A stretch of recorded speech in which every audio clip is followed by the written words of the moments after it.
என்னோட ஃப்ரெண்ட்ஸ் வந்து ஏன் மேக்கப் பார்த்துட்டு, அதாவது வெட்டிங் மேக்கப் பார்த்துட்டு யார் மேக்கப் ஆர்டிஸ்ட்ன்னு சொல்லிட்டு அவங்க வெட்டிங்க்கு ஹையர் பண்றதுக்காக என்ன கேட்டாங்க. ஓகே. நான் பண்ணேன்ன உடனே எனக்கே காசு குடுத்து அவங்க ஹையர் பண்றதுக்கு ரெடியா இருந்தாங்க. நைஸ். ஸோ அப்படி ஸ்டார்ட் பண்ணது தான் என்னோட மேக்கப் கரியர். நைஸ். கொஞ்சம் கொஞ்சமா பண்ண பண்ண அதுவே என்ன ப்ரொஃபஷன் ஆயிடுச்சு. ஒரு பாயிண்ட்ல வந்து நான் 2மே பண்ண முடியல. ஏதாவது ஒண்ணு தான் பண்ணணும் அப்படிங்கிற ஒரு இது வந்தபோது ஐ சோஸ் மேக்கப். ஃபர்ஸ்ட் யாருக்கு மேக்கப் பண்ணீங்க ஞாபகம் இருக்கா? அண்ட் ஞாபகம் இருக்கு, ஃபர்ஸ்ட் டைம் வாங்குன அமௌண்ட் எவ்ளோ ஞாபகம் இருக்கா? ஞாபகம் இருக்கு. என்னோட ஸ்கூல் ஃப்ரெண்ட் அவங்க. ம். ஃபர்ஸ்ட் டைமே வந்து 10 இயர்ஸ் முன்னாடியே 9 1/2 இயர்ஸ் முன்னாடியே நான் வந்து வாங்குன ஃபர்ஸ்ட் அமௌண்ட் 20,000. ஓ!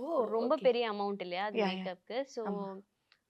அப்பவே வந்து எனக்கு இது கிடைச்ச உடனே வந்து நம்ம வந்து கார்ப்பரேட்லலாம் வேலை செய்யும்போது, "என்னடா 1/2 மாசம் சம்பளம் ஆல்ரெடி நமக்கு குடுக்குறாங்களே!" அப்படிங்கிற மாதிரி இருந்தது. ஓகே. அதுக்கப்புறம் நான் என்ன பண்ணுவேன்னா, அந்த வர காசெல்லாம் வந்து ஆப்வியஸ்லி அது ஹேர் ஸ்டைலிஸ்ட்க்கு போயிடும், சாரி ட்ரேப்பர்ஸ்க்கு போயிடும்.